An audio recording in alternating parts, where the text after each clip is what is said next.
Sinong mag-aakala na ang dating dump house na ito na puro basura at tila haunted house ay magiging tahanan ng pangarap naming magkakaibigan? From a dilapidated house to this!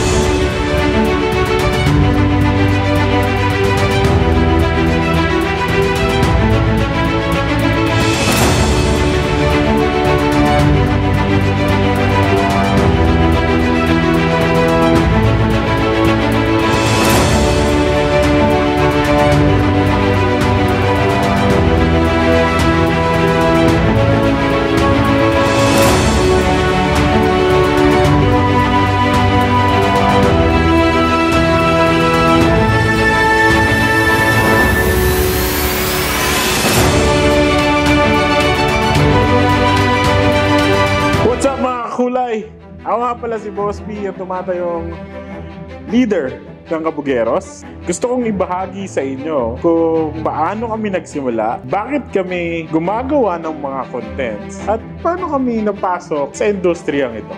Noong December 2023, nag-reach out sa akin si Boss P. Mga ilang taon na kaming hindi nagkikita eh. Tapos sinabi ko, busy pa rin ako sa trabaho. Tapos ang ginawa nila, sila yung pumunta sa lugar ko, doon sa Las Piñas. Tapos habang nandun sila tumatambay, bigla nilang pinitch tong idea. Tinanong nila ako, ano kaya masasabi mo? Sabi nila, kapag naging public figure ka na. Noong una, hindi ko pa maintindihan kung ano yung ibig niyang sabihin. Yun pala, gagawa kami ng grupo sama itong bootcamp at magsisimula na kami maggawa ng mga contents na i-share namin sa buong mundo. Tapos, ayun, tinanggap ko na yung offer niya, sumali na ako sa grupo. Tapos in a span of few weeks, lumipat na ako galing Las Piñas, pupunta dito sa Cavite.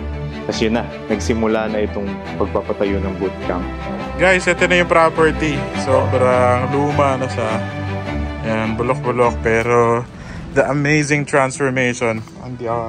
Sobrang excited ako.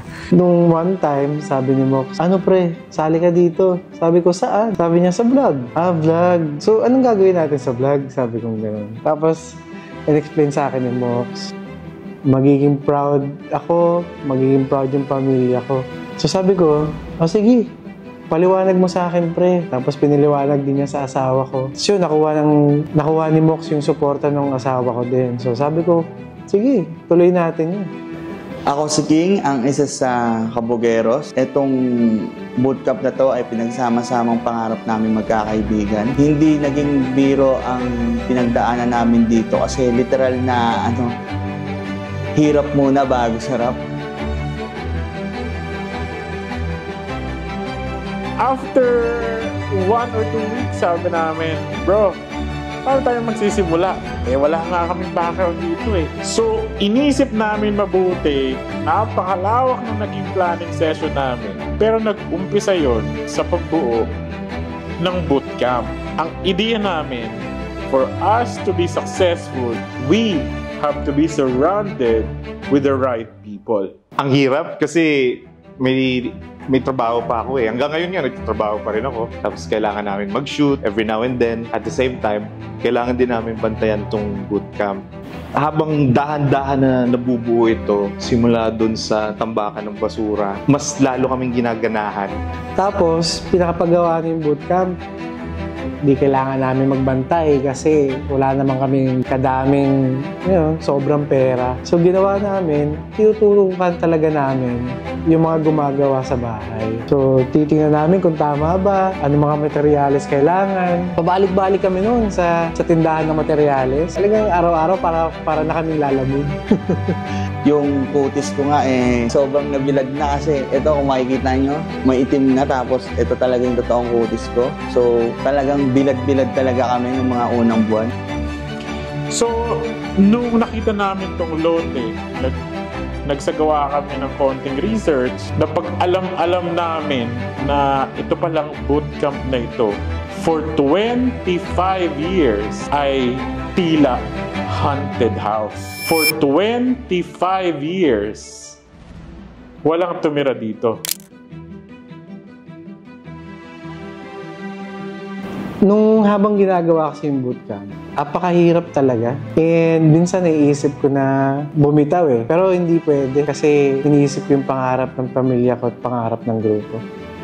Biruin nyo, galing apartment na tambakan lang ng basura. Ngayon, dream bootcamp na namin. Ito na, nakatayo na siya. Naalala ko lang lahat ng hirap, pagod dito eh. Pero wala yon sa lahat ng saya at katatawanan na pinagdaanan namin habang tinatayo yung bootcamp. Yung istorya ng bahay na to, ang pinaka-importante.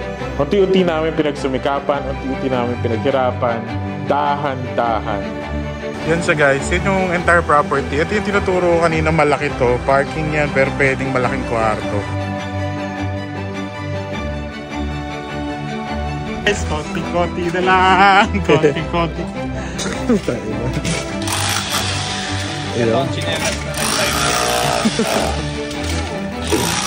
Konti-konti na lang.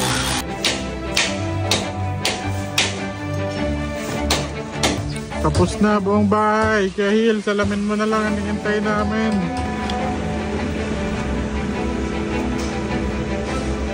Cleaning time ng bootcamp. Pwede na mag-usapan. Cleaning corner. Yan na guys. Wala ako sa realidad. Sa picking up.